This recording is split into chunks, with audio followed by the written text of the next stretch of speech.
Hay radios que se conforman con ser la radio del pasado. Otras miran hacia futuros lejanos. Nosotros pensamos que la mejor forma de seguir creciendo es actuando en el presente. WU Radio, la radio del hoy.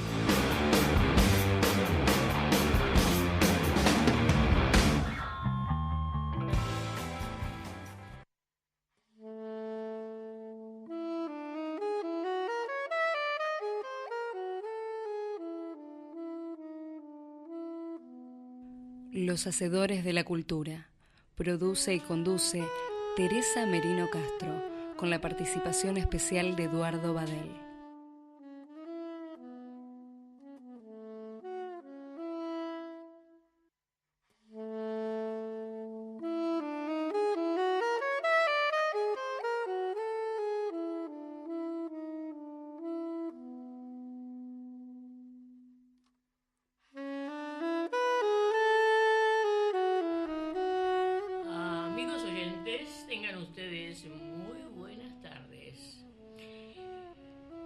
Una nueva puesta en el aire y en online de los Hacedores de la Cultura. Como siempre, con la participación especial de Eduardo Badel. Buenas tardes, Eduardo, ¿cómo estás? ¿Qué tal? ¿Cómo estás, Teresa? Gracias por invitarme. No, al contrario, siempre estás invitado. Sos el asesor principal. En la operación técnica, Paola. Nuestros teléfonos 4600-1192. Si desean enviarnos un correo, un correo electrónico, ya no se usan los correos electrónicos. No, han pasado de moda. Han pasado de moda. Un Twitter, @Merino Teresa. En Facebook, Los Hacedores de la Cultura. Y en Instagram, merino.teresamerino. Bueno, y vamos dando comienzo a este programa. Y he referido esta vez que es un programa de cultura, ya lo hemos dicho varias veces, pero hay mucha violencia. Así es. La violencia ha ido creciendo, Eduardo. Sí. Increyendo y no es parte de la cultura, sino es una anticultura y un antivalor. Sí. ¿Cierto? No es que nosotros seamos angelitos ni nada especial. Si fuéramos ángeles, no estaríamos acá. Sí. Bueno, pero somos parte, estamos integrados en una cultura que ha sido bien llamada cultura de la muerte, lamentablemente, ¿no? De la muerte. Yo recuerdo hace muchos años el padre Rossi, ¿sí? Que era un jesuita, o es un jesuita, claro. Decía que usted no sabe los hábitos y costumbres. Ajá. Y son los hábitos, un mal hábito y una mala costumbre, tomando así con el simpismo, con el simpismo que hablaba el padre Rossi, de esta cultura de la muerte, como tú dices, de la violencia. Así es. Y como decían, y como han dicho grandes pensadores, uno tras otro, en realidad se han ido repitiendo, un mal pensamiento trae una mala acción, y una mala acción en una otra violenta, y así, como una catarata, ¿no? Eso es infrenable, es propio de la naturaleza humana, ¿no sé? Pero existe una redención, una manera de salir de eso, por supuesto. Existe, debe haber una manera. Hojas escritas desde hace algunas décadas sobre los conflictos sociales que venían creciendo de manera exponencial. Todas estas hojas volaron al viento borroso de la indiferencia, mejor dicho, de la anomia. Esta caló fuerte, hiriendo cual puñalada trapera esta débil democracia. Cuando se avisoraba el crecimiento de la violencia, recuerdo, fui en busca de un libro que se titulaba Violencias Sociales. Su autora era Graciela Peirú y Jorge Corsi. No solo lo leí, sino participé en comité de violencias. Pero si el Estado-Nación no cree, hace cumplir las leyes, seguirá la violencia en todas sus formas, haciendo estragos en la sociedad, con heridos, muertos y otras desgracias. Respecto a lo sucedido en el estadio Kempes de Córdoba este domingo, sábado pasado, un sociólogo, Emanuel Balbao, dice las palabras de un especialista, lo titula así el diario digital Día a Día de Córdoba: la muerte de Manuel Balbó indigna pero no sorprende, escrita en este diario digital.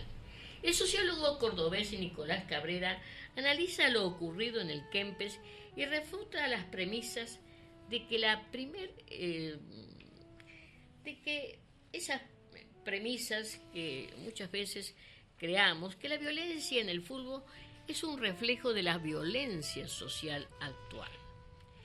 Escribe: se sabe que el fútbol es una máquina de construir oposición en donde la violencia es moneda corriente para dirimir conflictos.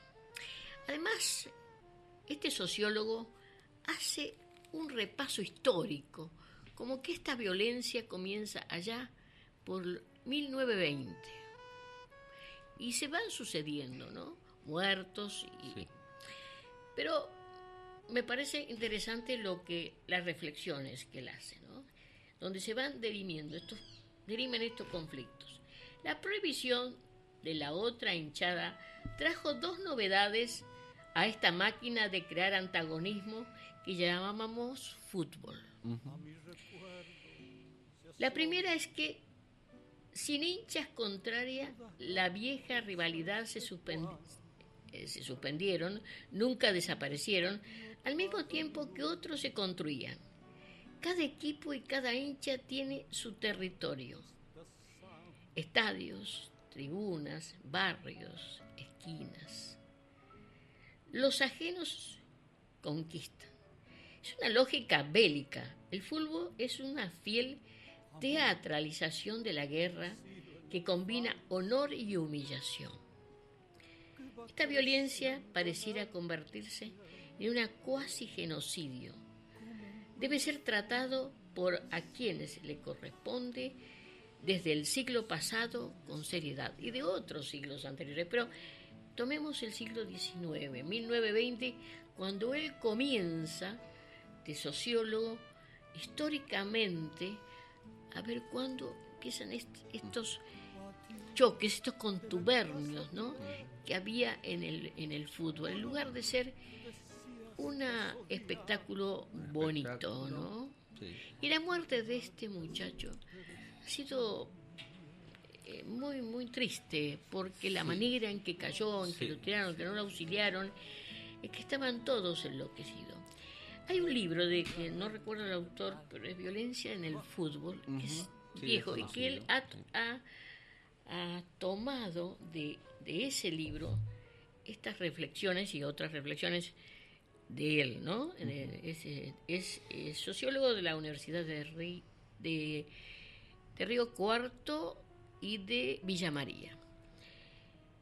Me parece interesante porque es una de las tantas cosas que suceden, como el femicidio que ya hablamos, como esta violencia que nos vamos incluyendo, ¿no, Eduardo? El fútbol, los orígenes del fútbol son muy interesantes. Sí. Clásicamente se adjudica a los equipos ingleses, de hace 500 años, el juego de dos equipos, de 11, más o menos, que se enfrentan. Son dos contingentes. Quizás viene eso de las antiguas fustas, ¿no? Juegos entre colegios o entre universidades, y bueno, así se practica. por otro lado tiene un origen americano, mesoamericano. Los partidos de pelota que existen, esos campos y esos cuadriláteros de Chichén Itzá y de otros sitios de México, de la cultura azteca y maya, muestran que el partido era un hecho violento en sí, ¿no? Era un ejercicio bélico, porque sabemos cómo terminaba eso. El equipo ganador era sacrificado a los dioses de la época, ¿no? O sea, a los dioses de la Mesoamérica maya. Bueno, esa violencia extrema que existía en aquel tiempo, hablamos del siglo XIII, XIV, antes de la venida de la hispanidad en Latinoamérica, quedó retratada en los bajorrelieves y altorrelieves de estas grandes juegos de fútbol, llamaríamos, ¿no? O juegos de pelota, en que había que atravesar un hoyo, como si fuera un arco, con una suerte de pelota de goma, y en ese caso era goma natural, ¿no? Bueno, era la rivalidad entre dos, pero tenía su componente ritual, muy importante y legendario. Cada equipo vestía de un modo. Y bueno, ya te digo, los ganadores no tenían, como eran ganadores, bueno, pues había que sacrificarlos, ¿no? Porque eran los mejores. Pero acá pero esto es diferente. Pero esto es diferente, esto ya... El fútbol vino como una tradición de Inglaterra. Sí. El equipo San Lorenzo fue el primer equipo argentino, si no me equivoco, no sé, alguien quizás esté en un error, pero fue un sacerdote el que organizó un equipo de fútbol, ¿no? Creo que fue San Lorenzo. Sí. San Lorenzo de Almagro. Y claro, San Lorenzo de Almagro. Creo que es el más antiguo, con 100 y pico de años, ¿no? Sí. Pero yo no soy una persona que sepa mucho de fútbol, ¿no? Pero hubo siempre y necesariamente competencia entre uno y otro equipo. Eso no significaba enemistad. Lo que pasa que en el acaloramiento del partido, cuando hay, obvio, se sube la adrenalina, más cuando se tienen músculos en exceso, ¿no? Y fuerza, y entonces es como pasa en un deporte como el boxeo, ¿no? El boxing. Bueno, es un deporte violento, ¿no? Bueno, tiene sus reglas, por supuesto. Si no se respetan las reglas, no puede practicarse un deporte, ningún deporte. No se pelean, o sea, discuten. Yo he visto actualmente, voy a hablar de la actualidad, no hoy por hoy, que esto ya viene de lejos, pero discuten con el árbitro. Claro, no puede ser. Y a veces sale herido el árbitro. Le dicen y hacen, salen heridos, claro. Y es una cosa. Este sociólogo también individualiza ciertos personajes que quizás no lo tengamos en cuenta, pero personajes tales como, por ejemplo, el visitante, ese hincha que va, visitante, que no es hincha, que va a ver el equipo, su equipo, el de visita. Sí. Otro, el que, bueno, es socio del club, pero que también entra en ese aborigen de la violencia. Es decir, que va desenmarañando los distintos personajes que entran en esta violencia, porque si nosotros, que lo han pasado 20 veces ya a la muerte de este chico en Córdoba, nadie hacía nada. Al contrario, todos estaban. Entonces, no se trata de la barra brava, no. Pueden estar, yo no digo que no voy a defender las barras bravas, pero hay otros personajes que parece que van de a ver el partido, de visita, pero que entran en esa vorágine de violencia. Claro, sin pensar, porque no son acciones reflexivas para nada, sino ven y emulan, uno empuja, otro le empuja como si fueran chicos de 3 o 4 años, ¿no es cierto? Sí, y bueno, ahí están las consecuencias. Ahora, respecto a las reglas, así como los jugadores tienen en el pasto las reglas, ¿no? La audiencia, o sea, las plateas tienen que tener también reglas de comportamiento, porque esto fue una tolerancia de actitudes que debió haber sido frenada hace mucho. Primero, bueno, las pancartas, los gritos, está bien, los estribillos, está bien, todo eso está bien, pero acordate de la Puerta 11. Me acuerdo. El drama. De River, allá por los 60. Allá por el año 68, 69, por ahí. Sí. La Yo Puerta recuerdo. 11, la gente no se acuerda. No se acuerda, pero eso ha quedado como un hito en la historia del fútbol. Pero pocos la mencionan, porque pocos se acuerdan.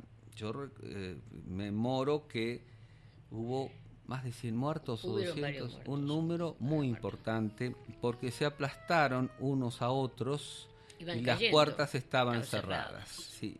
Y no vamos a decir de quién fue la responsabilidad, no lo sabemos. No lo sabemos, pero... Es una cosa de investigación histórica, pero ahí murió mucha gente inocente por aplastamiento. Eso en la historia ha pasado muchas veces. Pero,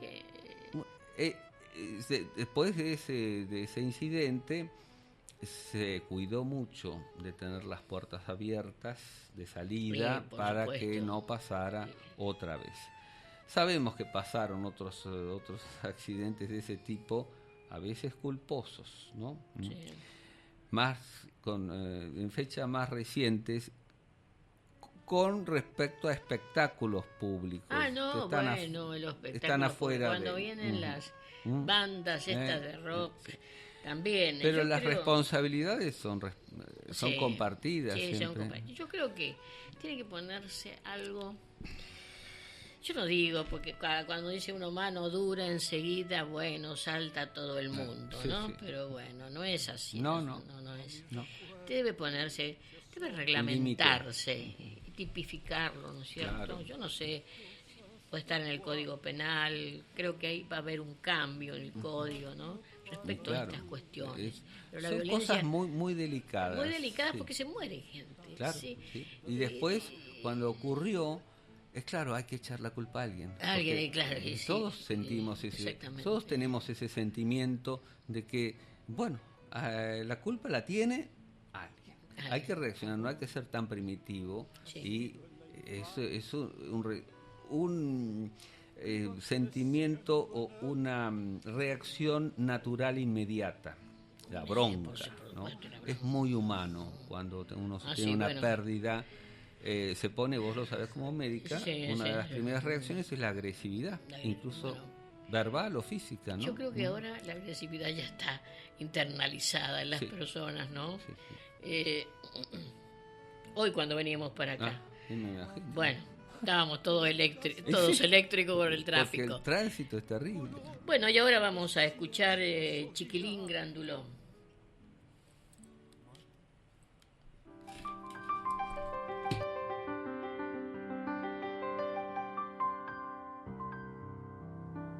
Tu cometa no tiene más violín, chiquilín. La dejaste olvidada en un rincón, grandulón. Ya no escarbas el vientre de serrín, chiquilín. A tu viejo caballo de cartón, grandulón. Ya no tiene bandidos el jardín, chiquilín, y tendré que alargarte el pantalón, grandulón. Encontré sin querer un folletín, chiquilín, en tu cuarto guardado en un cajón. Entre recuerdos imborrables se quedaba dormida mi infancia, la pubertad como una rosa me brindaba toda su fragancia.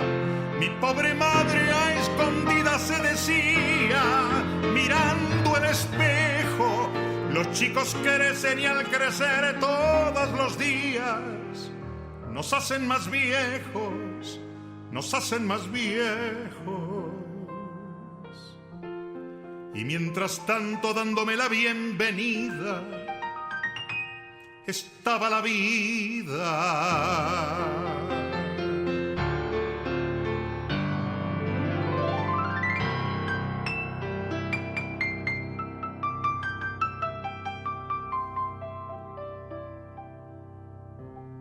Ha empezado a sonar el cornetín, chiquilín. Otras cosas reclaman tu atención, grandulón. Ya te excita el aroma del jazmín, chiquilín. Y sospecho saber por qué razón, grandulón.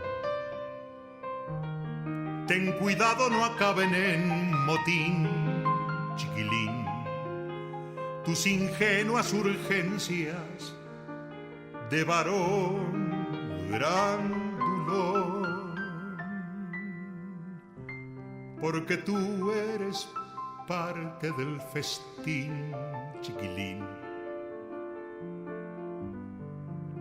y te pueden comer el corazón. Entre los pliegues de mi alma agazapada quedó la inocencia, como un vigía controlando la escalada de mi adolescencia. Su despertar es demasiado prematuro, decía mi madre, y sin poder disimular todo su orgullo, reía mi padre, reía mi padre. Y mientras tanto, dándome la bienvenida, estaba la vida.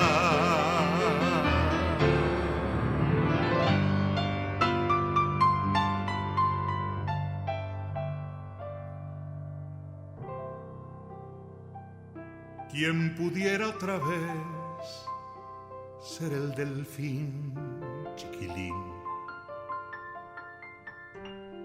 que comienza a salir del cascarón, grandulón? Navegar otra vez tu bergantín, chiquilín, aunque sea no más de polizón.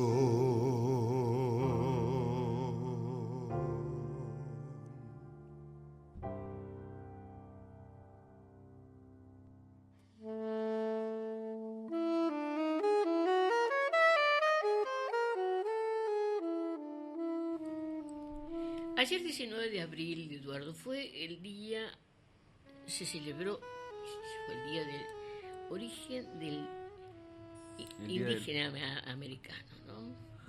El día del aborigen. El día del aborigen. Nosotros que estamos tan imbuidos cuando escribimos el libro del doctor Maradona, además estuvimos con Félix Díaz. Sí, ¿recuerdas aquella entrevista? Un gran abrazo tuvimos con Félix Díaz, sí. Un abrazo, una foto, un hombre fuerte. Extraordinario, sí. Es un líder. Un líder realmente. Sí. Y bueno, desde este programa, nosotros, que hemos estado estudiándonos, como decía don Esteban, nuestros hermanos indígenas, que hemos hablado y hemos escrito durante varios años. Bueno, queremos rendirle un recuerdo y un homenaje, ¿no, Eduardo? Sí. Que fueron los habitantes, los primeros habitantes de estos lares, y de los lares americanos y de otros lares, pero vamos a quedarnos en los lares americanos, en nuestras latitudes, en nuestras latitudes, los queridos pueblos guaraníes, los wichi, los distintas etnias que son bien distintas y tan variadas en América del Sur. Solamente en Brasil hay como 300 lenguas distintas. ¿No? Son lenguas diferentes y... Son variaciones. El mismo guaraní como idioma, se puede decir, porque tiene su complejidad idiomática como las europeas, ¿no? Hay que saber hablar bien guaraní o quichua, ¿no? Para darse cuenta de estos verdaderos idiomas que no se escribieron en América, según la mayoría de los historiadores, por cuestiones circunstanciales, pero tienen sus guarismos, sus modos de expresión tan únicos, y que yendo de un sitio a otro, cercanamente incluso, son dialectos distintos, ¿no? Como pasa en Europa con el castellano y el catalán, o el catalán está probado que es idioma ya, ¿no? Pero el gallego, el portugués son idiomas, pero parten todos de una raíz románica, ¿no? El latín más distintas lenguas que se fueron adjuntando, ¿no? Por sus términos. Y lo mismo en América, tienen un desarrollo diferente, por supuesto. En muchas etnias cambia, como lo dice Maradona y lo ha estudiado, cambia el significado, y los jesuitas también, el padre Pau, que se refiere a eso, cambia el significado de una palabra por el simple hecho de haber fallecido un jefe, por ejemplo, en el siglo XVIII, lo notó Pauque. ¿Y cómo es que ya el día viernes, por ejemplo, dejaba de llamarse viernes? ¿Por qué? Y porque era parte del nombre de un jefe, y había muerto el jefe, entonces el viernes ya no tenía ese nombre, había que inventarle otro. Entonces así variaba la lengua de los Pilagá, los llamados entonces Pilagá.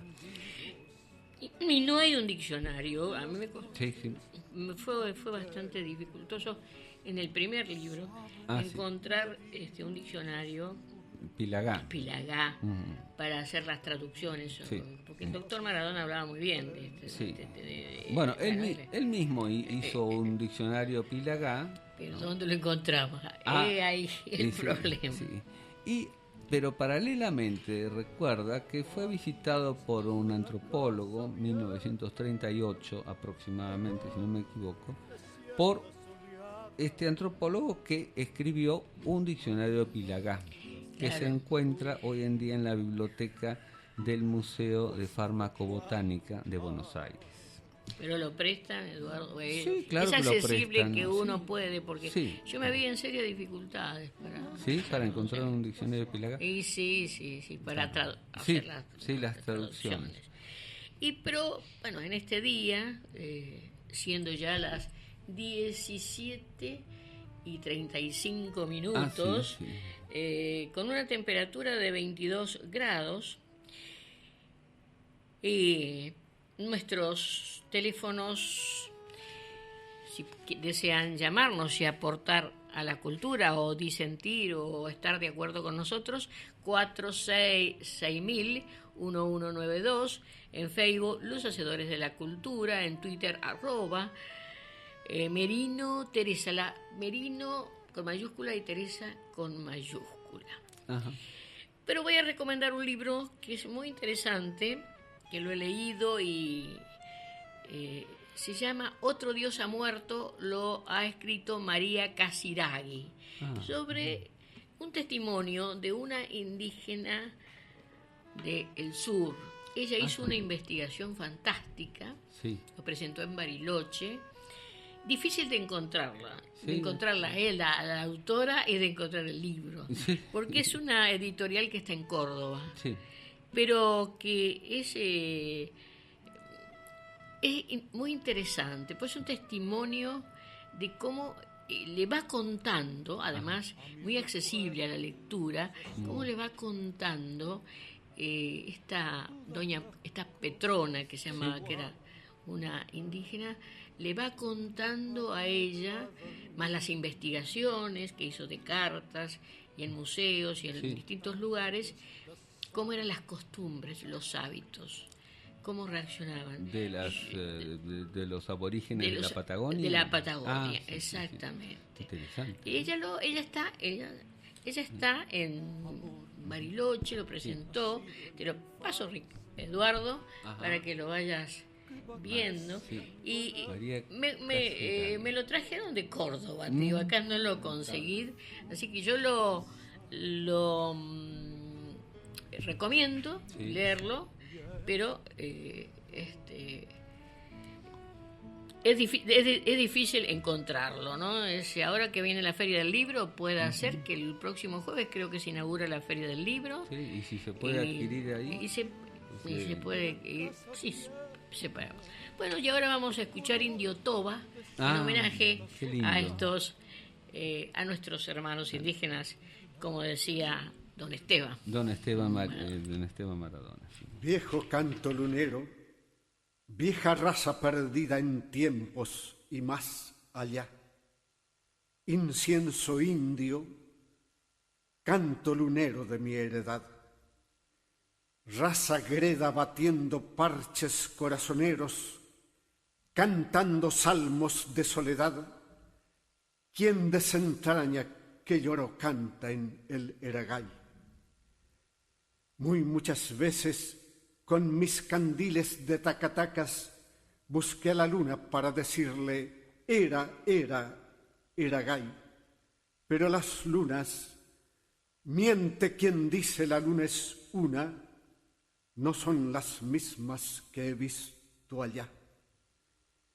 El padre río de nuestra raza anda caminos buscando el mar, sabe que toda su india dulzura no hará que dulce se vuelva el mar.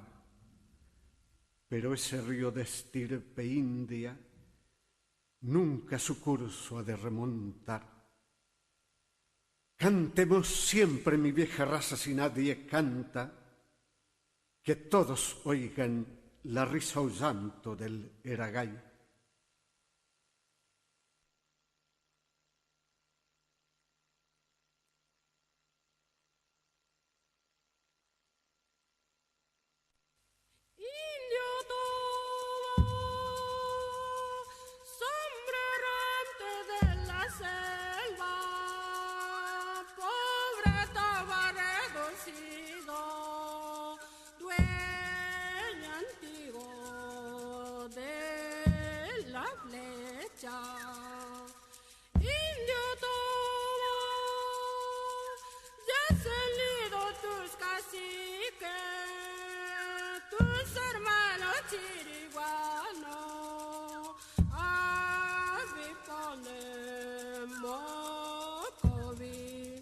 Sombra del costaino sueco.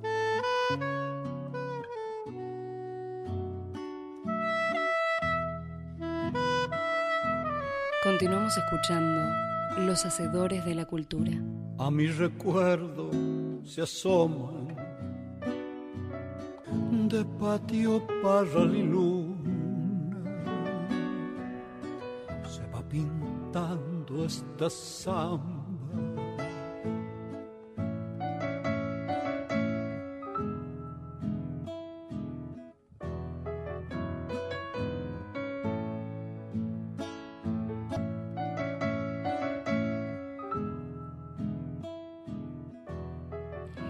Esta es una interpretación de un coro de indígenas.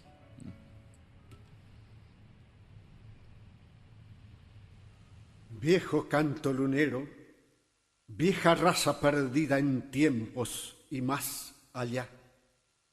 Incienso indio, canto lunero de mi heredad. Raza greda batiendo parches corazoneros, cantando salmos de soledad. ¿Quién desentraña que lloro canta en el Eragay? Muy muchas veces con mis candiles de tacatacas busqué a la luna para decirle Iragay, pero las lunas, miente quien dice la luna es una, no son las mismas que he visto allá. El padre río de nuestra raza anda caminos buscando el mar, sabe que toda su india dulzura no hará que dulce se vuelva el mar. Pero ese río de estirpe india nunca su curso ha de remontar. Cantemos siempre mi vieja raza si nadie canta, que todos oigan la risa o llanto del Iragay.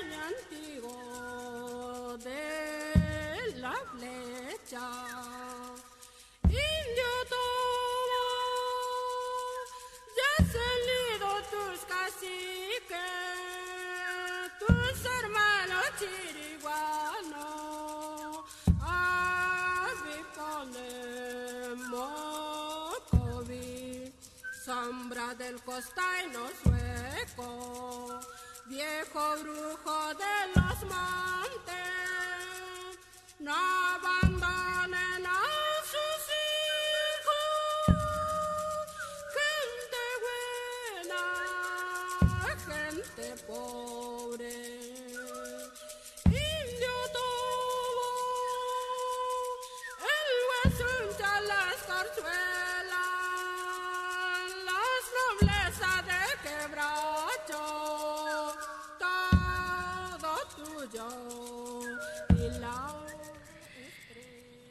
después de haber escuchado este hermoso coro, ¿no?, de indígenas en Indio Toba, realizamos este homenaje a nuestros hermanos indígenas, como decía don Esteban Maradona. Resulta que un día, el 17 de este mes, hace 98 años, nacía Isabel Vargas Lizano, conocida artísticamente como Chabela Vargas. Ah, sí. Ajá. Doña Chabela. La chamana, la dama del poncho rojo, como la llama Joaquín Sabina. Si bien nació en Costa Rica, adoptó la nacionalidad mexicana.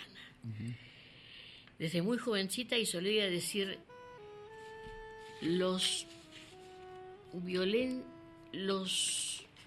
mexicanos nacemos donde se nos pega la rechinada gana. Debe ser un giro, sí, una manera mexicano de hablar mexicano. Cuando alguien le señalaba, era ella costarricense. Y ahora vamos a escuchar a Chabela Vargas, que ya está en el aire.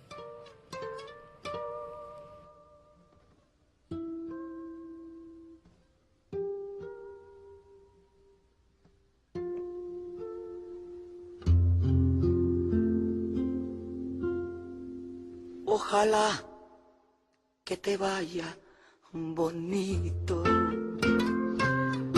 Ojalá que se acaben tus penas, que te digan que yo ya no existo, que conozcas personas más buenas, que te dé lo que no pude darte, aunque yo te haya dado de todo. Nunca más volveré a molestarte. Te adoré, te perdí y ya ni modo. Cuántas cosas quedaron prendidas hasta dentro dentro del fondo de mi alma. Cuántas luces dejaste encendidas y yo no sé cómo voy a apagarlas.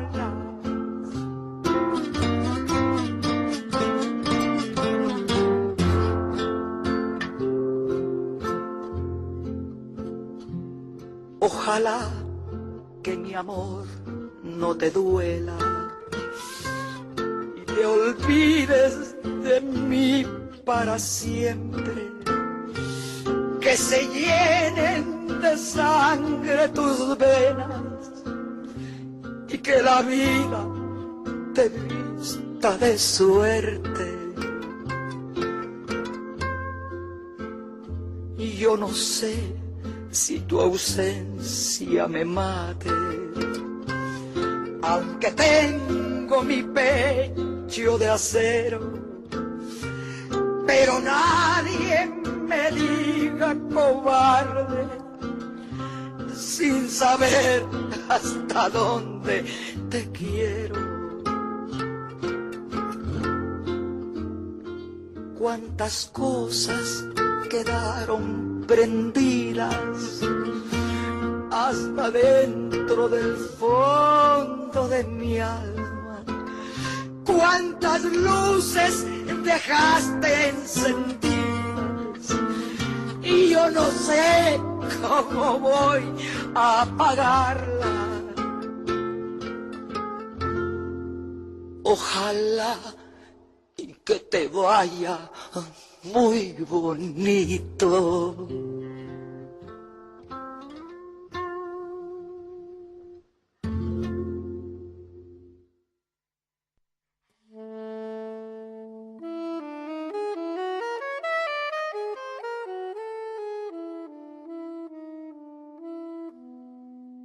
Eduardo, y es también preocupante lo que está sucediendo desde hace un tiempo, tanto con los niños como con los ancianos, pero esta vez vamos a ocupar brevemente de los ancianos, que son como, están tratados como personas de descarte. Y lo primero que hacen es llevarlos a un llamado, yo siento por lo que tengan geriátricos que se enojen, pero que se enojen, pero es una parte también que toca la bioética, sí, ¿no? Sí, por supuesto. en lugares que tampoco son bien cuidados. Claro, hay dos bien caras. Cuidados, ¿no? Bien y no Claro, sé. hay de todo. Hay de como todo, en todas ¿no? partes. Pero sacarlos de su lugar. Sacarlos de su familia. De su familia. Claro. Muchas veces en contra de sus voluntades, ¿no? Exactamente. A ese punto queremos referirnos, sí, ¿no? porque muchas personas mayores quieren voluntariamente retirarse a una casa de descanso o un geriátrico. Pero ¿qué hay de aquel o de aquella que no quiere y es obligado por sus hijos o sus sobrinos o las personas que están responsables de ellas? Entonces, es un problema social muy grave. Recuerdo a un famoso artista argentino, artista plástico, Nicolás García Uriburu. Lo voy a decir con todas las letras porque está publicado y es parte de la historia ya. Sí. Él sacó una carta en el diario La Razón, quejándose del trato que recibía y de la voluntad de quien quería enviarlo a una casa de descanso, aduciendo que no estaba bien de la parte mental, y él estaba en perfecto estado de salud, bueno, claro, con sus disminuciones, pero era libre, viajaba, iba, venía, y bueno, todo era una cuestión bastante difícil y él falleció al mes. En este libro que escribió Auger, El tiempo, el antropólogo, El tiempo sin edad, que lo recomendamos, sí. Porque este sí está en las librerías. El tiempo sin edad, etnología de sí mismo, de por sí mismo, Marc Auger. Lo leí, me pareció precioso. Es muy bonito. Está muy bien escrito. Es la visión de un antropólogo, etnólogo, sí, sobre la vejez y su propia vejez, y la vejez de las cosas, las edades. Él analiza cada cuestión referida a la edad y cómo él siente el envejecer. Dice, no envejecemos ni morimos de viejo, no. Dice, todos mueren jóvenes. Sí. Refiere a eso. Y que la edad y la vejez es como un palimpsesto, que se escribe y se vuelve a escribir. Es decir, se va olvidando, se olvida y se vuelve a reescribir, y así. De modo que es como tener una serie de generaciones de gatitos a las cuales cuidar. Que comienza el relato así, con los gatos. Comienza el relato con gatos de una manera muy sencilla y agradable, y finaliza el libro con gatos también. Y que no hay que nunca que decir, no cuido más a un gato porque tengo pena, no me viene nostalgia, y que cada gato es igual al otro, no, sino hay que volver a adoptar un gato y cuidarlo, y si se muere, somos todos seres que nacemos y morimos, y bueno, hay que poner a otro gato en su lugar y nos llenará igual el corazón, dice él, más o menos. Lo mismo con las cosas, pero en definitiva es un libro que atrae mucho. Es un tema, se puede decir que trillado, porque todos los grandes escritores han hablado de la vejez, ¿no? Comienza con Sófocles. Da el ejemplo de Sófocles, cuyos hijos querían enviarlo. Mirá lo que hicieron. Sí, ya desde aquel tiempo había. Entonces los ancianos, él tuvo que defenderse ante los ancianos. Y entonces la defensa de Sófocles fue la lectura de Edipo en Colono. Entonces les dijo a los ancianos, ¿y ustedes creen que un viejo de, creo que tenía 80 y pico, como yo estoy mal de la cabeza? Después de haberle leído Sófocles, y les dijo, no, le defendió su propia obra. Y por supuesto desvincularon a los hijos. Pero él mismo, ante el jurado, ganó el juicio, ¿no? Es decir, que no podemos, esto que es parte de esta modernidad, ¿no? Esta modernidad líquida, como dijo otro sociólogo, Simon Bowen, que en realidad tanto los niños, ¿no? De un extremo, y los ancianos y las personas mayores, debemos cuidarlos y no discriminarlas. Y no discriminarlas y no tratarlas como si tuvieran esta palabra, tiene Alzheimer, y no, es una enfermedad. Yo no voy a dar una clase de Alzheimer ahora, no es el momento. Pero, o una demencia senil. Pero muchas veces la falta de afecto acelera. Por supuesto. La falta de afecto, de cariño, ¿no? Acelera cualquier minusvalía.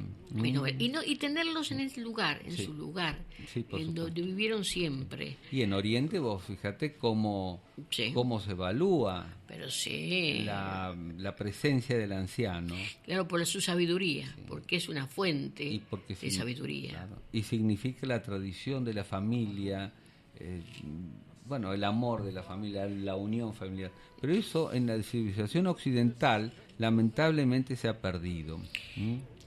Se ha perdido, sí.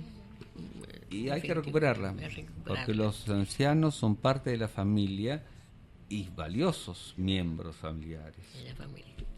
Ahora, en el primer programa, yo presenté este libro, pero tú estuviste en la presentación del libro. Sí. Y me pareció muy interesante este hombre que llevó a la ciencia el folclore y el gaucho, ¿no? Sí. Se trata de Martiniano Leguizamón y nuestro folclore, por la profesora Marta Silvia Ruiz, que seguramente estará en la Feria del Libro por la editorial Duncan. Se trata de la vida y obra de Martiniano Leguizamón. No sé si se podrá ver la importante primera hoja de este libro, presentado por la académica Olga Fernández Latour de Botas y por la otra académica de la historia, Florencia Grosso. La profesora Fernández de Botas es una especialista en folclore. Ajá. Y este libro de también la profesora Ruiz hace hincapié en el simbolismo de las cosas gauchas y rescata el trabajo de salvamiento de el folclore gaucho de Martiniano Leguizamón. De esta manera hemos tratado varios temas, sobre todo de importancia, sobre la violencia, y cuidemos a nuestros ancianos y les demos el lugar que corresponde. También quería decir algo brevemente, que hay 4 virus de influencia, el A, B, C y D. El A y B son el que produce la enfermedad y que comienza con fiebre alta, cefaleas, náuseas, vómitos, y debe guardarse reposo. Este es un consejo médico y con esto vamos terminando el programa, y siempre consulte a su médico. Será hasta el próximo jueves. Muchas gracias. Muchas gracias. Muchas gracias, Teresa. Muchas gracias a quien está en cámara. Oscar. Gracias, Oscar, por estar ahí tomando nuestras imágenes. Nuestras imágenes y nuestros diálogos. Me van pintando esta samba.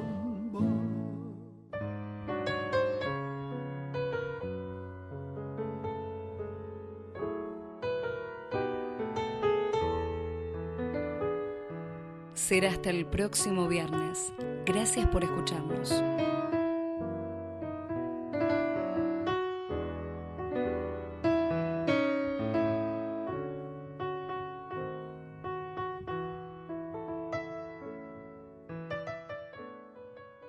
Mate de largas tertulias, qué lindas cosas de cuantas. Rendidas dentro de mi alma, me van pintando esta samba.